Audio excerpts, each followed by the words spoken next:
Okay everyone, how's it going? It's me here again, and this time I'm going to be talking about Layers of Fear, and this video probably won't be that long. There's not much to this game, and it's not really that long, but I figured why not go and talk about it. I talked about Firewatch, and they're kind of similar games. They're both walking simulators, but Layers of Fear is kind of a horror game. It's more based on jump scares. There's nothing that really chases you. There's nothing that can really kill you in it. Pretty much, you're this painter who has had some relationship issues, and he kind of just lives on his own now. And what's interesting about this game is that you have this little hub room, and it's pretty much your painting room. And each chapter the house changes, and it's pretty much just delving into the artist's mind, and just like showing like the issues he's having and stuff. And he's trying to finish this painting, and so each level, it's interesting because each level kind of, even on the main menu, you can notice how darker it gets. Like each level, each just gets darker and darker and darker and more creepy. And the game's based on jump scares, and it does it fairly well at most points, and it's a walking simulator. There's just no real way to die in it.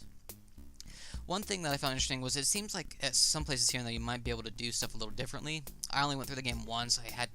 I didn't really feel like going back through it. It didn't really catch my eye. I would wait for this game to be like on sale for like maybe $10 at most. It's not, I wouldn't go spend 20 on it. I definitely wouldn't.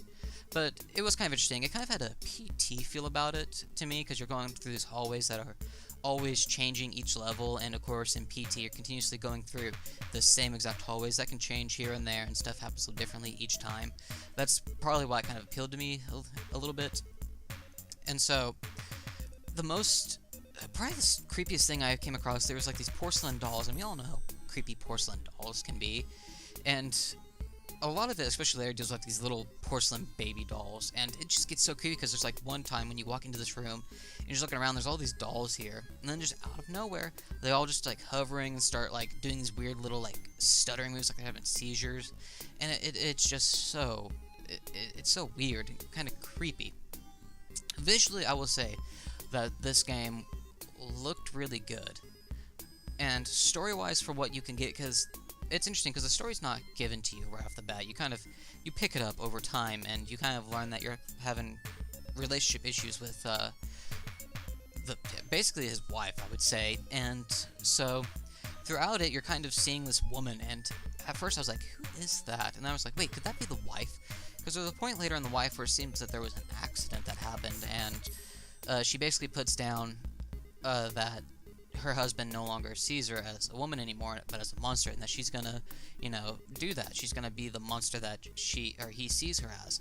And through this whole thing, that woman, I'm pretty sure, is her, and you're trying to run from her because you're basically scared and you want to get away. And I thought, oh, this is kind of creepy. So it's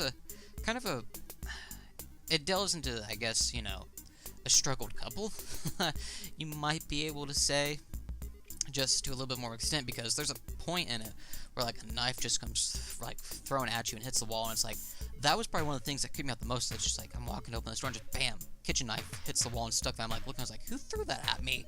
It gave me a heart attack. And so this game kind of, it does real well at playing psychologically on you. I really appreciated that. It's just, there was no real threat in the game, and don't get me wrong, sometimes that can be well, sometimes not, but I like games with a threat that kind of make you feel like, you could do some wrong, because you can't do no wrong in this. As I said, you can't die in this. It's literally just a walking simulator. You're going from point A to point B, back to point A pretty much, because what it is you're trying to finish this painting. It's back in the painting room, and each level you find a piece that you need to add to it, which morphs the painting to what it eventually will be. And so you go from point A, which I would say is the painting room where you start out on each level. You go to basically point B, which I would say is when you find that piece, and then you go back to point A, or we could say point C is where you go back to the painting room, and then you add that to the painting. It morphs it, changes it, and you have like a collection of all the stuff you found in this room. And the painting room actually changes depending on the level. Like there's a point later, for whatever reason, there's tons of little baby dolls just laying across the ground, and it's just, what are all these for? Where'd these come from? Because, as I said, the little porcelain dolls and stuff really play a big part in this later on. I know there's one scene later when you're like in this little kid room, and obviously they had a kid, and his struggles come from what has happened between them all. It's kind of torn them apart.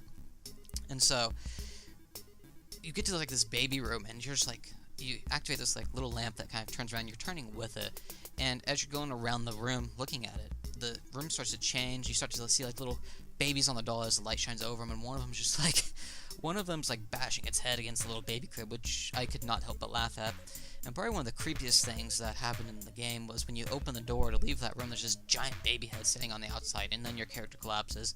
And that's kind of how it happens when like there's some big threat, like there's that little porcelain doll later in the game that stands up and starts walking towards you. You just collapse. And that's basically it.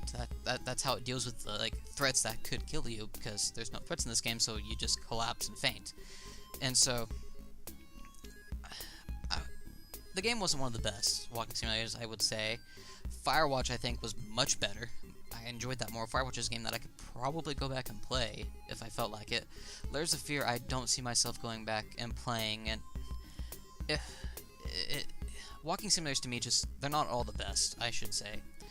Here and there, I think, if you've watched my Firewatch video, you would know that to me, Firewatch and Journey are probably some of the best walking simulators out there. This one, not so much. It kind of tried to do something new, where it tried to be a little bit more of a horror element, but I think there should have been some sort of like ramification for stuff that you've done. If like maybe a room here and there, if you stay in these rooms too long, you'll eventually end up getting killed by something. I think that would have been really good. Or maybe like some rooms here and there, it's like it's a puzzle and you have to get out real quick before something happens. That would have been nice.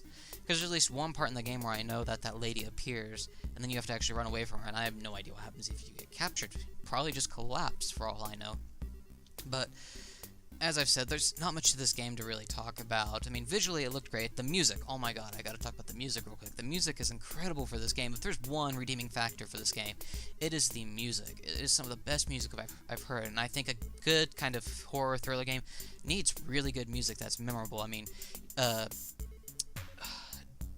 Deadly Premonition has the little, I don't know what it's called, a Woman in the Forest or something like that, I can't remember. It's the music that plays on the main menu, it's absolutely incredible.